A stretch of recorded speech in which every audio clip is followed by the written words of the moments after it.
बहुत बहुत शुक्रिया। सारे मीडिया के हमारे साथियों का बहुत बहुत आभार, आप आए। मैं परिचय कराता हूँ। सबसे पहले हमारे साथ में, आपने हमेशा हमारे साथ देखा होगा, हमारी टीम के एक बहुत मजबूत स्तंभ डॉक्टर विजय कुमार साहब हमारे साथ में हैं, और हमारे साथ में हैं हमारी टीम के एक और बहुत मजबूत साथी हिजम राजेंद्र सिंघा साहब, और मेरे विषय में आप जानते ही हैं। साथियों, ये तो जब भी आपको बुलाया जाता है कोई ना कोई गंभीर परिस्थिति देश के सामने, देश के लोगों के सामने होती है। आज फिर एक गंभीर परिस्थिति हम सबके सामने है, और वो परिस्थिति है कि एक ऐसे इंसान को जिसका रोम रोम देशभक्ति में पगा हुआ है, जिसके रोम रोम से देशभक्ति की खुशबू आती है, जो इस देश में एजुकेशन को वैज्ञानिक तरीके से सभी तक पहुंचाने का प्रयास कर रहा है, जो अपनी सेना के लिए काम कर रहा है, भारत की सेना के लिए काम कर रहा है,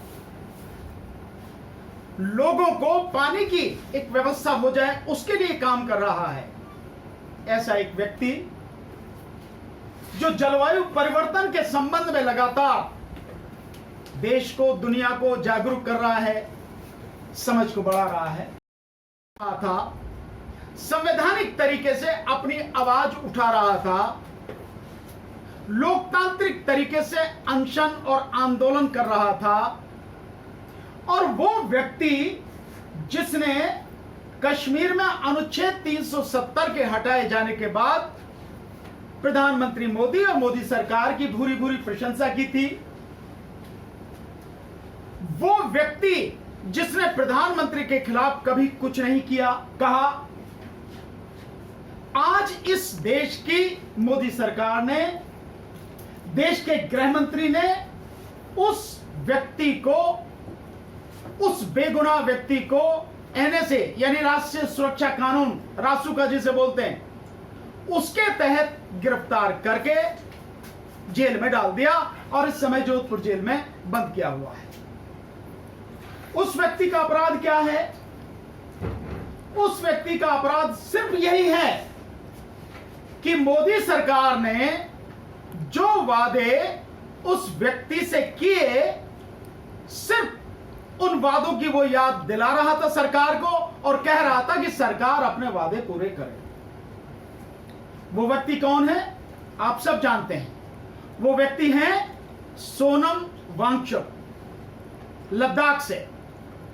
और आप इस तरह से भी और जानते होंगे, पूरी दुनिया जानती है कि उनके ऊपर जो 3 इडियट फिल्म बनी है, उस 3 इडियट फिल्म में जो आमिर खान साहब ने फुंगसुक वांगडू का जो किरदार निभाया है, बेसिकली वो उन्हीं पर आधारित है। लद्दाख के लोगों को उनकी शिक्षा को जमीन से आसमान तक पहुंचाने के लिए, पूरे वैज्ञानिक तरीके से पहुंचाने के लिए, वैज्ञानिक सोच के साथ उस व्यक्ति ने जो काम किया है वो दुनिया में अपने आप एक मिसाल है। कितने ही पेटेंट उस व्यक्ति के नाम पर हैं। उस व्यक्ति ने, जो हमारी भारतीय सेना के सिपाही हैं, सैनिक हैं, वहां उस ठंड में रहते हैं, उस ठंड में उनको दिक्कत होती है, उस ठंड से बचाने के लिए सौर ऊर्जा से गर्म एक टेंट बनाकर, ताकि हमारे सैनिक उसमें आराम से रह सकें, सो सकें, वो व्यवस्था उस व्यक्ति ने की है। पानी की कमी हो जाती है, उसके लिए उसने व्यवस्था की है कि जिस तरह से ग्लेशियर्स बनते हैं, वो ग्लेशियर्स बनाएं, और उसके बाद में, ताकि गर्मियों के दिनों में पानी की व्यवस्था हो जाए किसानों को, उन सबको। वो व्यक्ति आज इस सरकार के शिकंजे में है, बेगुनाह होते हुए, सोनम वांगचुक। इतना ही नहीं, जलवायु परिवर्तन जिस तरह से हो रहा है, उसके ऊपर जिस तरह से वो काम कर रहे हैं, जैसे लोगों को जागरूक कर रहे हैं,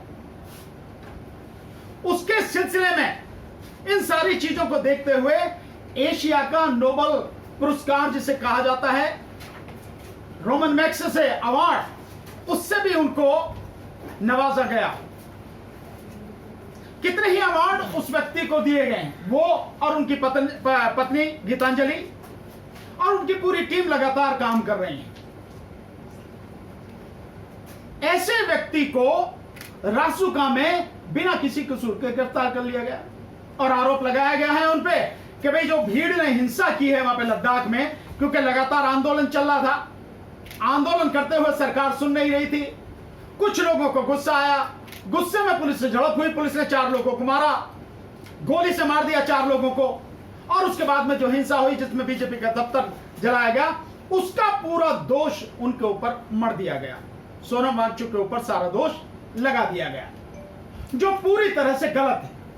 आप मीडिया के साथी अगर आपने देखा होगा तो जो उसके बाद में, उस घटना के बाद में जो हुआ है उसकी जानकारी भी उन्हें नहीं है, लेकिन उसके बाद जब उन्हें जानकारी मिली तो उन्होंने कहा कि भाई इस तरह की हिंसा नहीं की जानी चाहिए, हम किसी भी तरह की हिंसा के पक्ष में नहीं हैं, और जो लोग हिंसा कर रहे हैं उन्हें यह जानना चाहिए कि मेरा 5 साल का जितना आंदोलन है, मेरा 5 साल का संघर्ष है, अगर ये हिंसा होगी तो वो 0 हो जाएगा।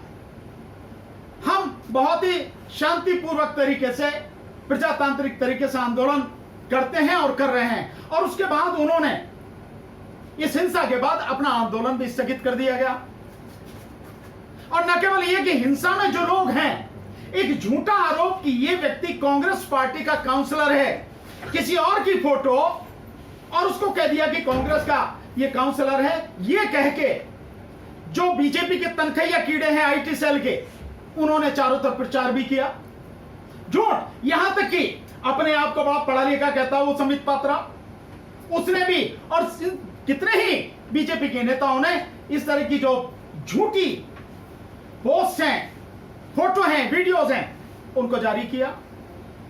तो एक झूठा प्रचार करके, एक झूठा नैरेटिव बना के एक बेगुनाह व्यक्ति को जेल में डाल दिया गया, झूठी एफआईआर करके। मुझे नहीं पता कहां तक सच है, लेकिन अभी तक की मेरी जानकारी जो हमें मिल पा रही है वो ये है कि उस व्यक्ति को जो एफआईआर हुई है, एफआईआर की गई है, उस एफआईआर की कॉपी भी अभी तक नहीं दी गई है। जबकि नियम यह है कि आप किसी को गिरफ्तार कर रहे हैं तो गिरफ्तारी से पहले उसको गिरफ्तारी के कारण बताएंगे कि हम क्यों गिरफ्तार कर रहे हैं आपको। तो गिरफ्तारी के कारण कहां होंगे? एफआईआर में होंगे, स्वाभाविक है।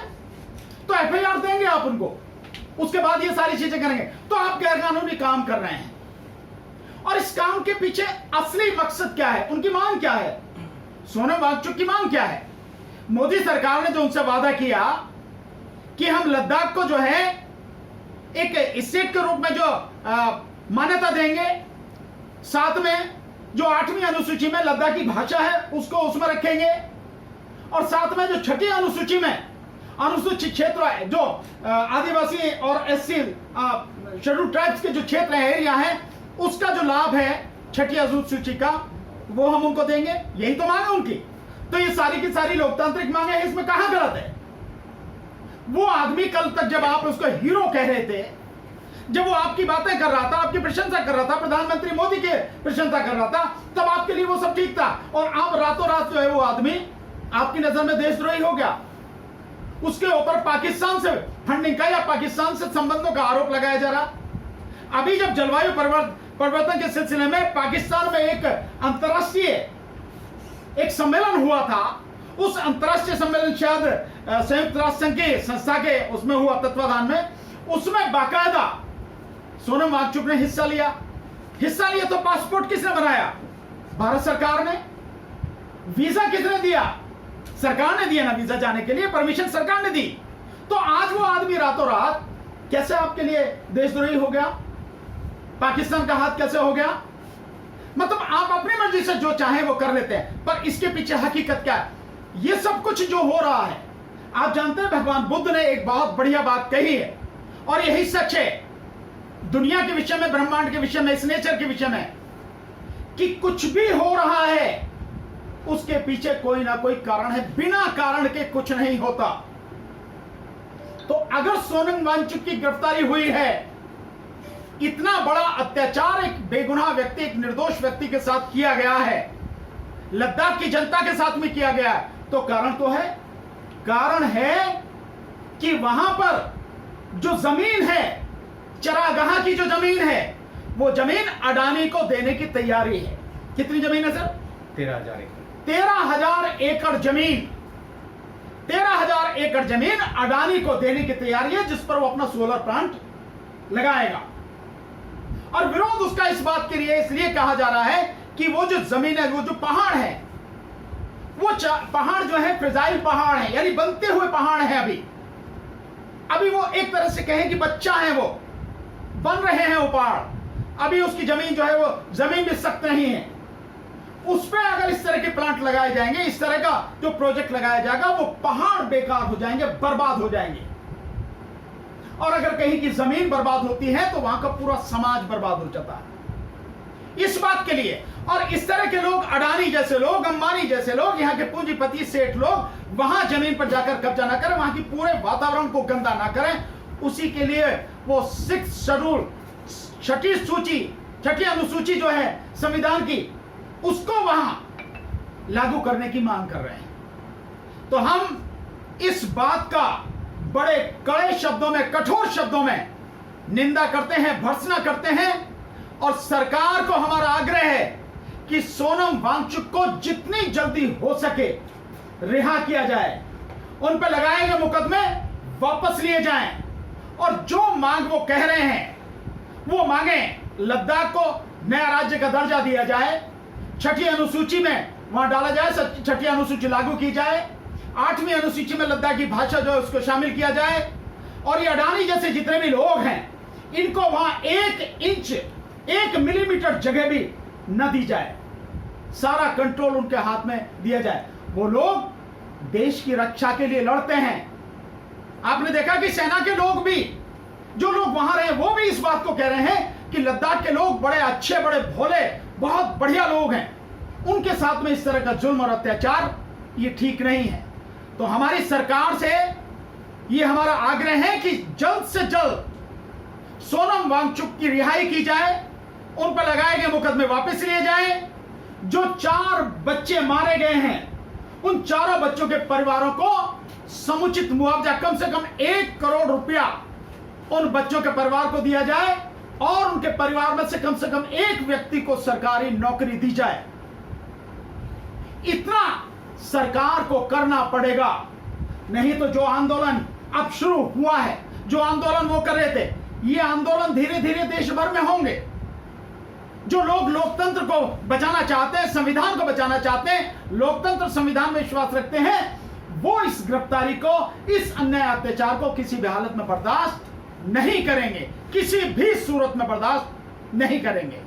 तो सरकार से मेरा फिर आग्रह है कि उनको रिहा किया जाए, सोनम वांगचुक को तत्काल, उन पर लिखी जो FIR है उसको खत्म किया जाए, उनकी सारी मांगे मानी जाए, और जिन 4 लोगों की हत्या की गई है उन चारों को बाकायदा मुआवजा दिया जाए, जो हमने कहा कि 1 करोड़ मुआवजा, और एक परिवार के व्यक्ति को 1 नौकरी, सरकारी नौकरी दी जाए। अब इसके विषय में मैं चाहूंगा कि हमारे जो हिजम राजेंद्र सिंघा साहब हैं, ये जिन संस्थाओं को वो लोग चला रहे थे, सोनम वांगचुक साहब और उनकी पूरी टीम, उनकी पत्नी जो संस्थाएं चला रही थी, एक बार जरा ये उनके विषय में भी आपको बताएंगे कि किस तरह का काम वो देश के लिए, डॉक्टर साहब, वो किस तरह से काम करें, बताएं। दोस्तों, हयाल यानी कि हिमालयन इंस्टीट्यूट ऑफ ऑल्टरनेटिव करके एक वहाँ पर इंस्टीट्यूट है, ये यूनिवर्सिटी विश्वविद्यालय की बराबर की रैंकिंग का जो एक इंस्टीट्यूट है, उसमें क्लाइमेट चेंजिंग, जो ग्लेशियर की मेल्टिंग जो है उसके बारे में वहाँ पर रिसर्च होता है। उस रिसर्च में जो है लगभग जो है जैसे जो हमारा जो पानी का जो रिजर्वेयर कैसे होना, क्योंकि वहाँ पर जो है पीने के पानी और जो एग्रीकल्चर पानी जो है वो बहुत डिफ़िकल्ट होता है सर्दी के मौसम में, क्योंकि जो पहाड़ जो है काफ़ी हाइट होता है उसका, और जो पानी की रिसोर्सेज जो है वहाँ पर नहीं होता है। तो आइस स्टूपा ये जो है एक उन्होंने पेटेंट किया हुआ है, और ये जो स्विट्ज़रलैंड और इटली और जैसे यूरोपियन कंट्री से उनको फंड भी आता है, उसे एक को रिलेटेड एक रिसर्च को इसमें जो है जो फंड आता है, तो ये किसी FCRA से किसी उससे लेना देना नहीं है। एफसीआरए के जहाँ तक जो बात है, जो सीईओ जो डॉक्टर अंजलि आंगमो जो है वो उस इंस्टीट्यूट का सीईओ है, तो उनकी जो अकॉर्डिंग टू हर स्टेटमेंट उनका ये कहना है कि आईवी के लोग आकर के उनको धमकाया गया ताकि जो है आप जो है इसमें जो है आंदोलन न करें। आईवी के लोग आकर के उनको धमकाया गया कि आपको जो है अगर आप सोनम वांगचुक अगर आंदोलन करेंगे तो आपका एफसीआरए जो है कैंसिल कर देंगे। लेकिन उन्होंने साफ मना कर दिया, हमें एफसीआरए नहीं चाहिए, हम आपके जो है लाइसेंस जो इसको कैंसिल कर दो। तो जहाँ तक की बात है कि वहाँ पर जो गलत तरीके से जो प्रोपेगेंडा जो फैला रहे थे ये बहुत दुर्भाग्यपूर्ण है।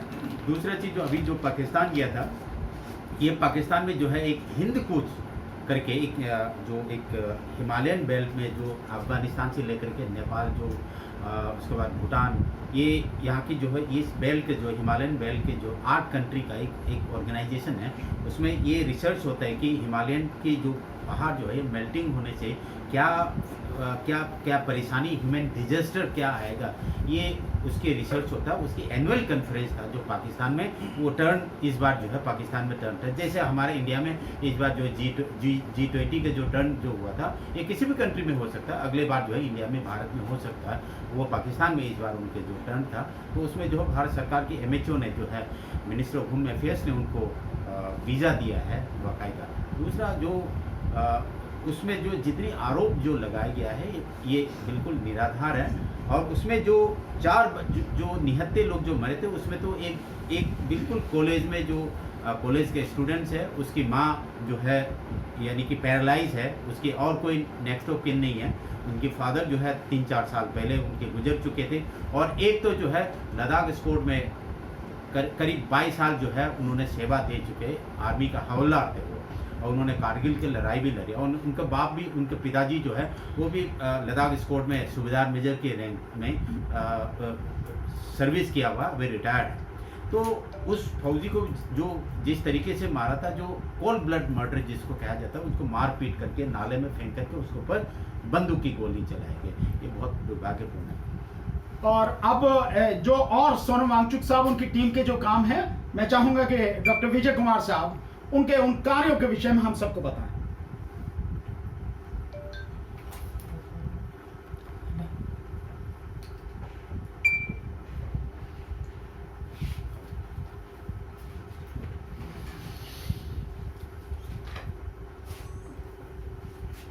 साथियों, जैसे कि हमारे साथियों ने बताया कि अभी जो गिरफ्तारी हुई है एक साइंटिफिक टेम्पर के व्यक्ति हैं जो बहुत ही हमारे देश के लिए और इवन कुछ समय पहले मोदी सरकार के लिए बहुत बड़ा अचीवमेंट बने हुए थे। उनको हाल ही के दिनों में कुछ खास वजह से उनको अरेस्ट किया गया है।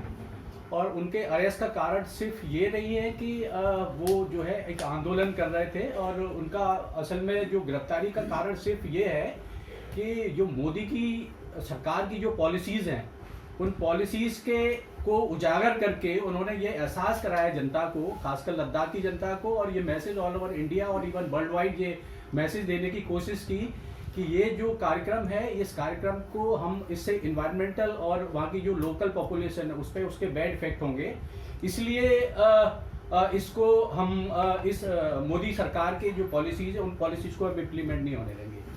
सोनम वांगचुक जो है आज से वो इस लेवल के आदमी नहीं है, वो जो है उनके नाम से 37 कम से कम 37 पेटेंट है, और 37 पेटेंट जो है हाल ही के दिनों में नहीं हुए होंगे। आप समझ सकते हैं 37 पेटेंट जो है उनको कितना टाइम लगा होगा। अगर हम ये देखें कि अगर वो किसी पॉलिटिकल या किसी कंट्री के एजेंट हैं, तो आप देखते हैं 37 पेटेंट लेने के बाद, इतने सारे अवार्ड लेने के बीच में मोदी सरकार को नहीं पता लगा कि वो किसी कंट्री के एजेंट की तरह काम कर रहे हैं। तो वो मोदी सरकार कैसे काम करती है आप सारे लोग बहुत अच्छे से जानते हैं, आप मीडिया के साथी तो बहुत अच्छे से जानते हैं। और आप ये देखें इस देश में बहुत सारी जागरूक जनता है जो वो भी बहुत अच्छे से जानती है कि मोदी सरकार किस तरीके से काम करती है। मोदी सरकार के एजेंडे या उनके प्रोपेगेंडा के साथ अगर कोई काम करता है तो वेल एंड गुड, वो अवॉर्डेड है, और उनके अगेंस्ट में, उनकी पॉलिसी के अगेंस्ट में कोई बात करता है तो वो देशद्रोही है। और ये सारी चीज़ों को देखते हुए देखिए, आप देखिए, और कितने सारे साइंटिस्ट हैं जो किसी भी कंट्री के लिए काम करते हैं। आप ये देखिए वहाँ की सिर्फ और सिर्फ पॉपुलेशन के लिए वो लोग काम नहीं कर रहे थे, जैसा कि वकील साहब ने बताया कि वहाँ की आर्मी को इतना प्रॉब्लम होता था, -14 डिग्री टेम्परेचर में वहाँ की आर्मी को रहना होता था, वहाँ के पब्लिक को रहना होता था, तो उन्होंने एक सोलर टेंट बनाया। कितना इंपॉर्टेंट चीज है जो -14 डिग्री टेम्परेचर में आदमी कितनी 40 हाँ -40 टेम्परेचर में एक आदमी कैसे सरवाइव करेगा, उसको कितनी सारी फ्रॉस्ट बाइट और कितनी सारी ऐसी डिजीज होती है जिससे वो सफर करता है, उसको स्टडी करते हुए उन्होंने सरकार का साथ लेते हुए, ऐसा नहीं है कि उन्होंने अपनी दम पे किया, तमाम सरकारें जो पहले भी रही होंगी और अभी प्रेजेंट में सरकार है ना, उस वक्त तक उनको सपोर्ट भी किया, उन्होंने इतना बड़ा टेंट बनाया जिससे उनको सोलर एनर्जी मिला, लाइट फैसिलिटी मिली, और एक जैसे बताया कि वो आइस स्तूपा बनाते हैं। आइस स्तूपा एक इतनी, देखो पानी और बिजली और एयर, ये दो इतनी इंपॉर्टेंट चीज होती है ह्यूमन सर्वाइवल के लिए। उन्होंने पानी का इतना बड़ा स्रोत बनाया, बहुत बड़े बड़े स्तूप, बहुत बड़े बड़े पिरामिड बनाए, और गर्मियों के दिनों में जो पानी की बेसिक रिक्वायरमेंट होती है उसको फिलफुल करने के लिए उन्होंने बहुत सारी ऐसी एक्टिविटी, 37 जो अचीवमेंट है उनका ऐसे अचीवमेंट नहीं है, और इसके लिए हमारे को और हमारे देश के तमाम यूथ को और जितने जागरूक जनता है उन सबको उनके रिहाई के लिए आंदोलन में शरीक होना चाहिए। हम सरकार से तो ज़्यादा उम्मीद नहीं कर सकते कि सरकार उनके लिए कुछ करेगी, लेकिन हमें आंदोलन को ध्यान में रखते हुए शांतिपूर्ण ढंग से अपने इस आंदोलन को आगे बढ़ाते हुए और उनकी रिहाई के लिए, सबसे पहले तो उनकी रिहाई के लिए कोशिश करना चाहिए, और अगर रिहाई नहीं करती है, क्योंकि सरकार मुझे नहीं लगता कि उनको इतनी जल्दी रिहाई करेगी, क्योंकि उनसे बहुत डरी हुई है जनता। आप देखते हैं उनके डरने का मुख्य कारण क्या है, जनता का मोदी सरकार का डरने का मुख्य कारण है, इससे पहले देखिए बांग्लादेश हुआ, बांग्लादेश के बाद श्रीलंका हुआ, श्रीलंका के बाद नेपाल हुआ, और नेपाल होने के बाद, नेपाल इतना नियर कंट्री है हमारा, और उसका इतना, उनके साथ इतने ऐसे ऐसे वीडियोस हमारे पॉलिटिशियन ने देखे होंगे, तो उनको ऐसा इतना डर का एहसास हुआ। मोदी सरकार और मोदी के जितने मिनिस्टर हैं उनकी सिक्योरिटी को कितना इंप्रूव किया है आप देख सकते हैं, तो हमें लगता है वो डर की वजह से उनको गिरफ्तार किया है, और मुझे लगता है ये हमारे सारे पॉलिटिशियन इतने डरे हुए हैं, और मुझे लगता है इनका ये डरना बहुत अच्छा है हमारे लिए और सारे देश के लिए बहुत अच्छा है। और ऐसे जितने भी साइंटिफिक टेम्पर के लोग हैं और जितने भी देश के लिए जो ईमानदारी से काम कर रहे लोग हैं, ये कभी डरने वाले लोग नहीं हैं, और जेल में जाएंगे ज़्यादा से ज़्यादा क्या मारे जाएंगे, लेकिन ये परिवर्तनशील दुनिया है, एक क्रांतिकारी मारा जाता है या जेल में जाता है तो 100 क्रांतिकारी पैदा होते हैं। तो हमें मोदी सरकार से बिल्कुल उम्मीद नहीं है कि उनके साथ न्याय करेंगे, हम जनता से उम्मीद करते हैं कि उनके लिए साथ खड़े होना, उनको किसी लेवल पे भी उनके साथ खड़े होना है, और ऐसे लोग जो समाज और देश के लिए काम कर रहे हैं उनके साथ खड़े होने की हम उम्मीद और अपील करते हैं। Thank you. मैं एक टेक्निकल चीज़ें जो है मैं भूल गया था, इसको एज ए सप्लीमेंट आप लेना। ये आर्टिकल 370 एब्रोगेशन के बाद कश्मीर में लद्दाख में जो है जो इंडस्ट्रियल पॉलिसी 2025 को इंट्रोड्यूस किया गया है, और उसका साथ साथ जो है अडानी का 3 अलग अलग कंपनियों के नाम से जो है 3 टेंडर जो है उधर आ रखे हैं। उसके बाद जो है टाटा के जो है टाटा पावर के जो है उसके बाद अडानी ग्रीन एनर्जी का 3 टेंडर वहाँ पर, और टाटा को मिलाकर के 6 टेंडर कुल मिलाकर के वहाँ पर आया हुआ। ये है सबसे बड़ी खतरा जो उधर के लिए, जो लद्दाख के लिए। फिर बताता हूँ, इंडस्ट्रियल पॉलिसी 2025 वहाँ पर इंट्रोड्यूस किया गया है। लद्दाखी लोगों को अभी पछता रहा है कि हम जो है जब आर्टिकल 370 जब जो थे तो उस ज़मीन को जो है वो प्रोटेक्शन मिलता था, तो शेड्यूल 6 अगर होता तो फिर उसको उस ज़मीन की जो है बचाव, जैसे आप समझे कि जो हमारे एमसीडी दिल्ली में जैसे काम करते हैं, वहाँ की लोकल पॉपुलेशन के हाथ में जो सेल्फ गवर्नेंस होता है, ये उत्तर पूर्वी भारत में असम, मेघालय, अरुणाचल प्रदेश और त्रिपुरा में आर्टिकल जो शेड्यूल 6 आर्टिकल 244 के तहत शेड्यूल 6 जो क्लोज 6 होता है उसी को बोलते हैं शेड्यूल 6। और सोनम वांगचुक के बारे में थोड़ा सा संक्षेप में आपको बता देता हूँ। सोनम वांगचुक लद्दाख में पैदा हुआ है, और इसकी पढ़ाई लिखाई जो है वहाँ एक मठ जो बौद्ध मत में शुरुआत हुआ था, उसमें एकेडमिक उतनी वहाँ पर हासिल नहीं हो रहा था, उसकी वजह से ये कारगिल चले गए थे। कारगिल के बाद ये श्रीनगर में उनकी जो इंजीनियरिंग का पढ़ाई हुआ, ये मैकेनिकल इंजीनियर है। उस समय पर जो है जो आज के दिन पर जो NIT जिसको कहते हैं, वो उस समय पर REC कहता था, रीजनल इंजीनियरिंग कॉलेज। उसके बाद ये दिल्ली आए, उसके बाद IIT बॉम्बे चले गए, उसके बाद काफ़ी इनोवेशन उसके जो है मन में जो आए थे। 1990 में हमने खुद उनको देखे थे, लद्दाख में ही देखे थे। तो ये है मेरा सप्लीमेंट, और आज के दिन पर जो है आप जेल में हैं, ये आपके सामने है। साथियों, अब आप सारे जो मीडिया के साथी हैं, आपके जो भी सवाल हों वो आप सवाल करें ताकि हम आपके सवालों का जवाब दे पाए। देखते हैं इसके लिए। नहीं, देखिए, सुप्रीम कोर्ट के हाथ में तो सब कुछ है। सुप्रीम कोर्ट तो सब कुछ कर सकती है। बल्कि मैं तो ये कहना चाहूंगा, मैंने पहले भी कई बार कहा है कि कुछ ऐसे मुद्दे हैं जिस पर सुप्रीम कोर्ट को इस बात का इंतजार नहीं करना चाहिए कि वहां से कोई आएगा, उनके यहाँ पर प्रॉपर पिटीशन दाखिल करेगा, उसके बाद वो डेट लगाएंगे, सुनवाई होगी, जब जाके कहीं होगा। ये तो ऐसे मसले हैं जब आम आदमी को पता है कि किस व्यक्ति के साथ में क्या हो रहा है। सोनम वांगचुक ऐसा नाम तो है नहीं जो दुनिया में कोई नहीं जानता हो।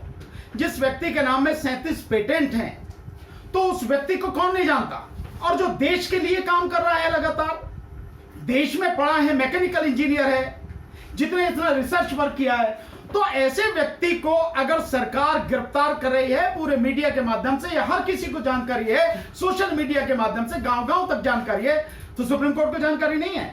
तो सुप्रीम कोर्ट को तो होना यह चाहिए कि इस देश के लोकतंत्र को बचाने के लिए, इस देश के संविधान को बचाने के लिए, और इस देश के लोगों के लोकतांत्रिक संवैधानिक अधिकारों को बचाने के लिए तुरंत सुप्रीम कोर्ट को सू मोटो एक्शन लेना चाहिए, पर नहीं लिया गया, किसी मामले में नहीं लिया। जो उनकी मिसेस गई हैं वहां पर, उनकी पत्नी जो है गीतांजलि जी गई हैं, मैं मानता हूं कि सुप्रीम कोर्ट को इस पर तत्काल सुनवाई करनी चाहिए, अगर छुट्टी हो तो भी, क्योंकि कोर्ट हर समय 24 घंटे कोर्ट है, जहां खड़ी हो जाए वही कोर्ट है वो, तो तत्काल कार्रवाई करनी चाहिए और उनकी रिहाई के आदेश तत्काल देने चाहिए, क्योंकि ये प्राइमा फेसी ही लगता है, देखने से ही लगता है कि सब कुछ वेल प्लान्ड तरीके से सरकार ने झूठा मुकदमा बना के उनको गिरफ्तार किया है। कोई जानकारी नहीं दी गई, हेल्थ के बारे में नहीं जानकारी दी जा रही है, ना मिलने दिया जा रहा है, क्या हो रहा है, कहाँ है, कैसे, कुछ भी हो सकता है, उनकी जान को भी खतरा हो सकता है, तो ये जानकारी क्यों नहीं दे रहे आप? जो घर के लोग हैं, उनकी पत्नी है और परिवार के जो लोग हैं, उनकी टीम के जो लोग हैं, आप उनको जानकारी क्यों नहीं दे रहे हैं? बाकायदा आपको तो बुलेटिन रिलीज करना चाहिए कि भी सोनम वांगचुक को गिरफ्तार किया, गिरफ्तार करके हमने यहां पे रखा है और ये उनकी स्थिति है। आपको ये सूचना देने में क्या दिक्कत है? ये तो देना जिम्मेदारी है सरकार की। लेकिन जो सरकार इस देश के लोगों के लोकतांत्रिक अधिकारों को दफन करने में लगी है, जो सरकार इस देश के लोगों की जो बोलने की आजादी उसको पूरी तरह से खत्म कर देना चाहती है, जिस सरकार ने यहां के जो है जो सूचना का अधिकार अधिनियम है उसको बिल्कुल मृत प्राय कर दिया है, खत्म कर दिया है, जो सरकार अपनी गुंडागर्दी चलाने के लिए यूएपीए का, एनएसए का दुरुपयोग कर रही है और लोगों के खिलाफ जबरदस्ती झूठी एफआईआर कर रही है, उनको गिरफ्तार करके जेल में भेज रही है, उस सरकार से उम्मीद और भी क्या हो सकती है?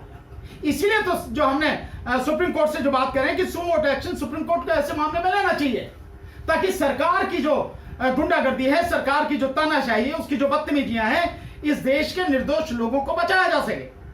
एक व्यक्ति जिसको पूरी तरह से संरक्षण देना चाहिए, जिसके हर काम में सरकार को आगे बढ़कर सहयोग देना चाहिए, आज वो व्यक्ति आपसे आपके किए गए वादे की याद दिला के संवैधानिक अधिकारों की मांग कर रहा है, आप उसे झूठी एफआईआर करके जेल में डाल दे रहे हैं।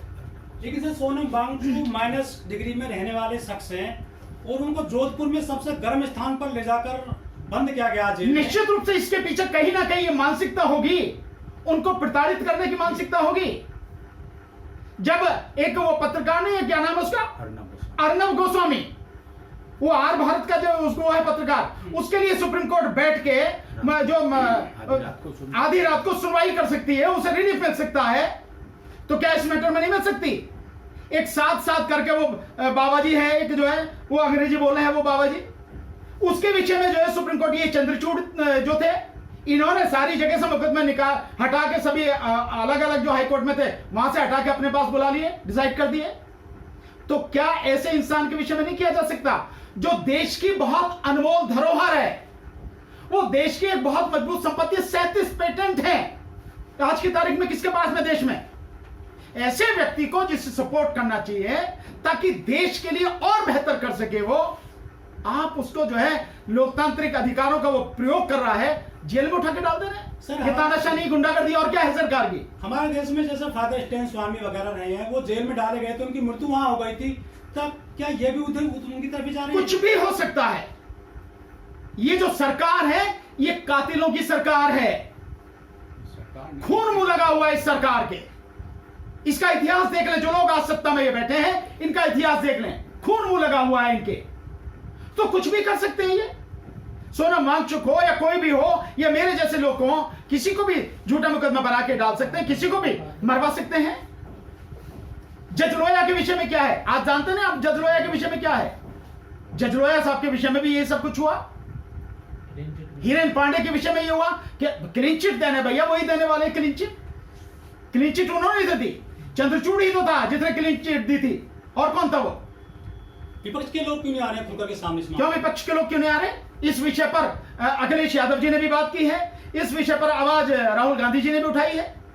हम कौन हैं? हम विपक्ष नहीं हैं क्या? जो योगेंद्र यादव जी हैं और जो बाकी और उनके साथी हैं, वो सब कौन है? प्रशांत भूषण साहब है, उन्होंने भी प्रेस कॉन्फ्रेंस करके इस पर आवाज उठाई है। कौन है ये लोग? क्या विपक्ष का मतलब आप ये मानते हैं कि पॉलिटिकल पार्टियां ही विपक्ष होती हैं? जो सरकार के खिलाफ, सरकार की गलत नीतियों के खिलाफ आवाज उठा रहा है, मैं मानता हूं कि वही विपक्ष है। लेकिन बीजेपी के कार्यालय फूका गया था, क्या यह राष्ट्रपति में आ सकता है? क्या देशद्रोह का बिल्कुल नहीं। कौन आ सकता है? कौन उसके लिए जिम्मेदार? उसके लिए जिम्मेदार कौन है? क्यों ऐसी परिस्थिति हुई कि ये सब हुआ? आपने उससे पहले सुना क्यों नहीं? और दूसरी बात यह है कि अगर ये सब कुछ हुआ है तो क्या वही लोग जिम्मेदार है जो 4 लोग मार दिए गए, जिनको बुरी तरह से मारा गया है, पुलिस ने मारा है? वो लोग आखिर क्यों मारे? वो क्यों वो फूका गया? ये इन्वेस्टिगेशन का मसला है। तो क्या इन्वेस्टिगेशन हुई? कोई इन्वेस्टिगेशन नहीं हुई। और जब सोनम वांगचुक कह रहे हैं कि मेरा तो इससे कोई लेना देना नहीं, और उसी लिए उन्होंने जब हिंसा हुई तो अपना आंदोलन बंद कर दिया, तो सोनम वांगचुक कहां से जिम्मेदार है? जो एनएससी लगाया है सर, मैं एक जानकारी देता हूँ। लद्दाख की पॉपुलेशन उतना नहीं है, उतना जो भीड़ वहां पर हो। टोटल लद्दाख के पॉपुलेशन जो है 2,44,000, ठीक है जी।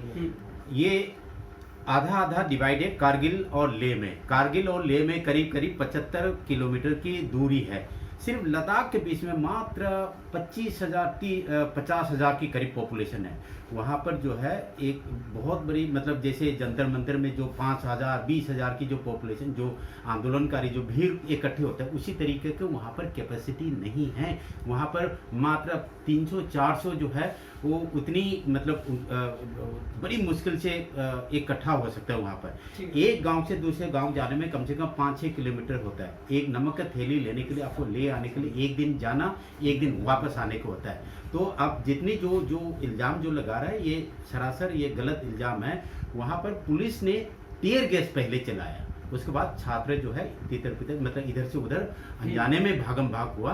तो अगर ये बताइए, जो बिना लाठी का, बिना हथियार का जो आंदोलन कर रहे, उसमें अपने टीयर गैस और बंदूक कैसे चला दिया? जो एनएससी लगाया, क्या वो चार्ज वहाँ बनते हैं? बीजेपी कार्यालय जलाया गया था केवल। देखो ये तो वकील साहब। सोनम वांगचुक जो है ना, पहली बात तो उनके अगेंस्ट में अभी तक ऐसा कोई वीडियोस नहीं मिला है।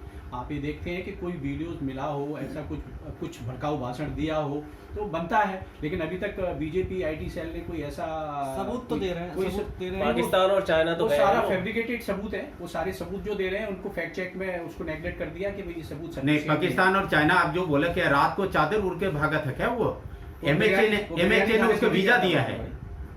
उसने रात को चादर ओढ़ के भागा नहीं है पाकिस्तान में। पाकिस्तान और चाइना तो मोदी जी भी गए, क्या मोदी जी भी? तो भाई साहब ऐसा है कि पत्रकार साहब, उसको एमएचए ने, मिनिस्टर होम अफेयर्स ने उसको वीजा दिया है, उसका प्रेस कॉन्फ्रेंस में अटेंड। तो ऑफिशियल काम से गया है, कोई पर्टिकुलर। तो इसका मतलब जो है नहीं था। अमित शाह जी जिम्मेदार है इसका। राष्ट्रपति को भी पत्र लिखा था, उनका भी कोई जवाब नहीं आया। क्या देखिए, मैं ये मानता हूं कि पत्र तो किसी को भी लिख दो, लेकिन राष्ट्रपति तो आज की तारीख में, जहां तक मेरी जानकारी है, जो मैं समझ रहा हूं कि प्रधानमंत्री के यहां से किसी भी चीज की जब तक अप्रूवल नहीं होगी, प्राइम मिनिस्टर, वो राष्ट्रपति कुछ नहीं कर सकते। उनके यहाँ तो लेटर भी बड़े सैंक्शन होके जाते हैं। तो मेरी जानकारी जहां तक है, इस देश में वर्तमान जो राष्ट्रपति हैं वो तो एक तरह से कैदी हैं। प्रधानमंत्री बिल्कुल कैद में है वो। तो जब उनकी कैद में है तो वो क्या करेंगे? और दूसरा, मैं एक अपना उदाहरण बताता हूं। आप लोग जानते हैं, हमने जब ईवीएम के खिलाफ आंदोलन 2019 में किया, हमने 5 जो है उसमें आंदोलन किए। हमने राष्ट्रपति को ज्ञापन दिए, बाकायदा 8-8, 10-10 पेज के ज्ञापन थे, और ज्ञापन दे के हमने उस पर राष्ट्रपति कार्यालय से बाकायदा रिसीविंग ली हुई है, मोहर लगी हुई है। आज हमारे पास वो रखे, आज भी। हमने जब उसके लिए आरटीआई लगाई तो राष्ट्रपति कार्यालय से आया कि नहीं, ऐसा तो कोई आपके यहाँ ज्ञापन नहीं आया हमारे यहाँ पे। ये आरटीआई में हमारे पास वो भी रखे। तो राष्ट्रपति भवन का तो ये तो तब की बात है, और अब तो पूरी तरह से कैदी है राष्ट्रपति इस देश की। लेकिन- तो वहां चिट्ठी लिखने से क्या होगा? कुछ भी नहीं होगा भाई। जो पास होके जाती हैं वो तो प्राइम मिनिस्टर ऑफिस से ही जाती है ना, और प्राइम मिनिस्टर सबके लिए जिम्मेदार है।